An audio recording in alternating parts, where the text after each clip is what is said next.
နိုက်ကလပ်မှာအဲ့ကျိုလောက်တာကိုလူအများကနှာခေါင်းရှုံအထင်သေးလေးရှိကြပေမဲ့မီယာကတော့ဒီလုံးနဲ့ပဲသူ့ဘဝတစ်ခုလုံးကိုပြောင်းလဲဖြစ်ခဲ့တာပါသူကအသက်25နှစ်ပဲရှိပါသေးတယ်9နှစ်တာကာလအတွင်းနိုက်ကလပ်အဲ့ကျိုအလုံးနဲ့ပတ်စံတွေကိုစူးစောင်းခဲ့တာကြောင့်ပန်းဆိုင်ဒီဇိုင်းဝင်နိုင်ခဲ့ရုံနဲ့မကပဲအိမ်ယာတစ်ခုခုပါဂျွန်စစ်စနစ်နဲ့ငားရမ်းမှုအတွက်စီယံငွေ3 သန်းတောင်မှတည်နိုင်ခဲ့ပါတယ်အပြင်ပန်းကကြည့်ရင်တော့သူ့ဘဝကိုအောင်မြင်စွာတည်ဆောက်နိုင်ခဲ့ပြီလို့ထင်ရပေမဲ့တညထဲမှာပဲဘယ်သူမှမထင်မှတ်ထားတဲ့အရာတွေဖြစ်ပျက်လာခဲ့ပါတယ်သူအရာအလုံးကိုဆုံးရှုံးလိုက်ရတော့မယ့်အခြေအနေပါပဲဒီညဟာသူ့အတွက်တော့နိုက်ကလပ်လောကရဲ့နောက်ဆုံးအလုပ်စင်းနေနေဖြစ်ပြီးအပြီးတိုင်နှုတ်ဆက်တော်မယ့်ညဖြစ်ရမှာပါပွဲပြီးပြီလို့ထင်ထားခဲ့တာပါဒါပေမဲ့သူတို့စီယံငွေ3 တန်းပေးပြီးငှားထားတဲ့အိမ်မှာပြဿနာတစ်ခုတက်ပါတော့တယ်ထည့်ထားသမျှစီယံငွေတွေဟာမျက်စိတမိတ်တွင်းမှာတင်စရင်ပြောက်သွားခဲ့ပါတယ်မီယာနဲ့အတူအလုပ်လုပ်နေတဲ့တငယ်ချင်းကောင်မလေးတွေအားလုံးဟာလည်းဒီဗီလာအိမ်ယာမှာပဲအတူတူသဘောတူစရင်စိုက်ထားကြတာပါအဲ့ဒီငွေတွေကိုပြန်ရဖို့နီးလမ်းမရှိတော့တဲ့အတွက်အဝတ်လေခန့်တစ်ခုလုံးငိုတံတွေနဲ့ဖုံးလွှမ်းသွားခဲ့ရပါတယ်ဒီနေရာမှာတောင်ကိုရီးယားရဲ့ဂျွန်ဆဲစနစ်အကြောင်းနည်းနည်းရှင်းပြချင်ပါတယ်ဂျွန်ဆဲဆိုတာတောင်ကိုရီးယားမှာပဲရှိတဲ့ထူးခြားတဲ့အိမ်ငါးစနစ်တစ်ခုပါသူကလစဉ်အိမ်ငါးခပေးစရာမလိုပါဘူးအိမ်ရဲ့မူလတန်ဖိုး90%ကနေ80%အထိရှိတဲ့အစမတန်များပြားလာတဲ့စီယံငွေမြောက်များကိုအိမ်ရှင်စီမှာပုံပုံပေးထားရတာဖြစ်ပါတယ်စာချုပ်တက်တန်းအတွင်းမှာ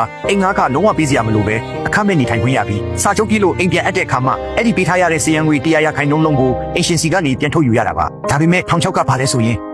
အကယ်၍အိမ်ရှင်ကဒီဝါလီခံသွားရင်ဖြစ်ဒါမှမဟုတ်အိမ်ကိုအကျွေးနဲ့တင်းစီခံရပြီးလေးလံတင်ခံလိုက်ရရင်ဖြစ်အဲ့ဒီစီယံငွေဟာလေးလက်ပြောက်ချင်းမလားပျောက်သွားတော့တာပါပဲဒီသတင်းဆိုးကမီအာရဲ့ရင်ဘတ်ကိုတုံနဲ့ရိုက်လိုက်တယ်လို့ရိုက်ခတ်သွားခဲ့ပါတယ်ဝန်တန်း900နဲ့9နှစ်တာလုံးမနာတန်ရုန်းကန်ခဲ့ရသမျှတွေတဲတဲ့ရည်တုံဖြစ်သွားခဲ့ပါပြီဒီလိုမျိုးအထမဆုံးရှုံးလိုက်ရတာကိုဘယ်သူမှညှင်ခံနေမှာမဟုတ်ပါဘူးဒါကြောင့်မီအာနဲ့သူ့တငယ်ချင်းဂျန်နီတို့ဟာသူတို့အတွက်အိမ်ချမ်းမြေပွဲစားလုပ်ပေးခဲ့တဲ့မန်နေဂျာချိုးကိုလိုက်ရှာဖို့ဆုံးဖြတ်လိုက်ကြပါတယ်သူတို့ရဲ့ပတ်စံတွေကိုဘယ်လိုနည်းနဲ့မဆိုပြန်တောင်းရပါမယ်ဒါပေမဲ့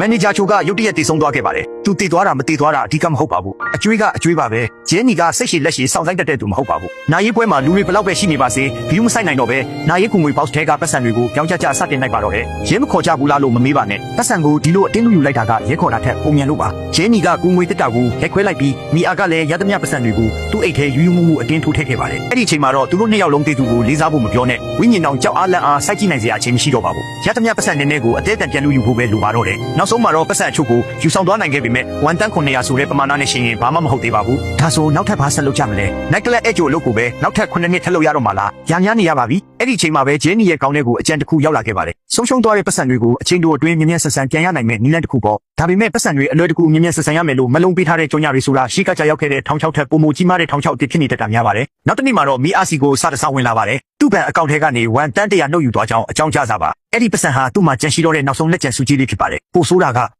ဂျဲနီကအဲ့ဒီပတ်စံအကုန်လုံးကိုယူပြီးတရားမဝင်အွန်လိုင်းပွဲစဉ်တစ်ခုမှာအကုန်လုံးလောင်းပစ်လိုက်တာပါဂျဲနီကတော့သူ့မှာခိုင်မာတဲ့အတွင်းသတင်းရထားတယ်ဆိုပြီးယုံကြည်ချက်တွေလွန်ကဲနေခဲ့ပါတယ်ပွဲပြီးဆုံးချိန်ရမှတ်ဟာ65မှတ်နဲ့59မှတ်ဖြစ်မယ်လို့သတင်းအတိအကျရထားတာပါတယ်ဒီအတင်းဖြင်းသတင်းကအမှတ်ပဲဖြစ်ပါစေဦးမီအာကမှဂျိုဇက်စနစ်ရဲ့တစားခံဖြစ်ထားတာမကြသေးပါဘူးသူ့ရဲ့ဘဝတစ်ခုလုံးစူးစောင်းထားသမျှပတ်စံတွေကိုပွဲတစ်ပွဲပေါ်မှာဘာမဟုတ်တဲ့အတွင်းသတင်းတစ်ခုနဲ့လောင်းပစ်လိုက်တာကိုသူ